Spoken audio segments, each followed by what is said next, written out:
สวัสดีบรรดาท่านผู้ชมเนาะนี่ก็เป็นบรรยากาศ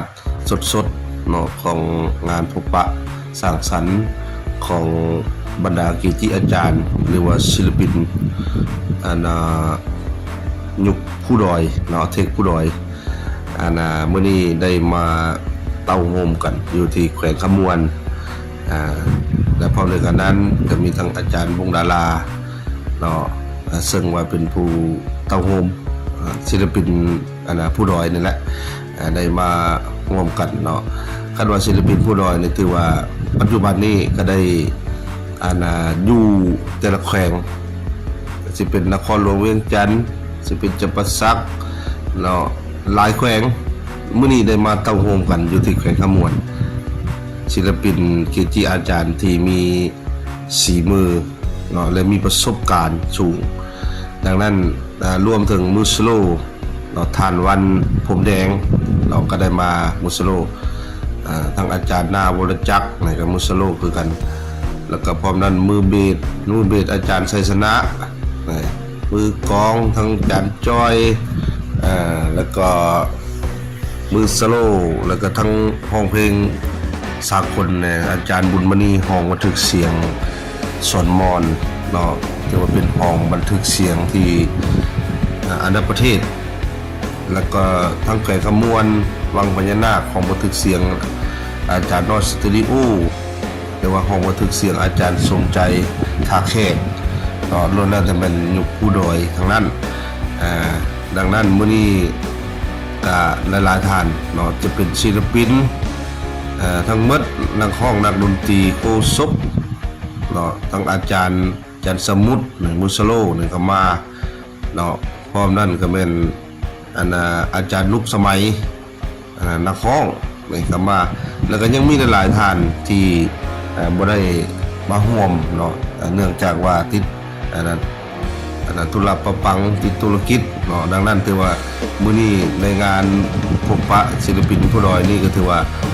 หลายเนาะหลายชีวิตหลายกว่า50ชีวิตนั่นแหละเนาะ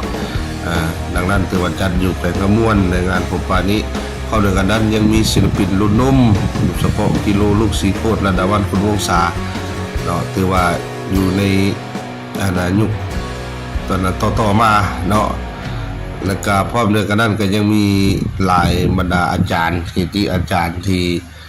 ได้มาร่วมเนาะในงานนี้ซึ่งว่าเป็นการเต้าโฮมความสามัคคีระหว่างศิลปินกับศิลปินโดยเฉพาะก็แม่น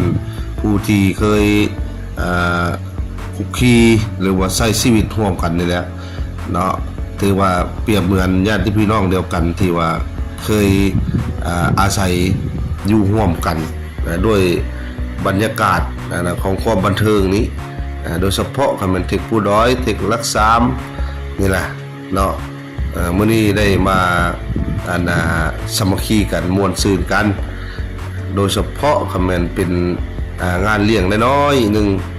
ที่ว่าจากแต่จริงของ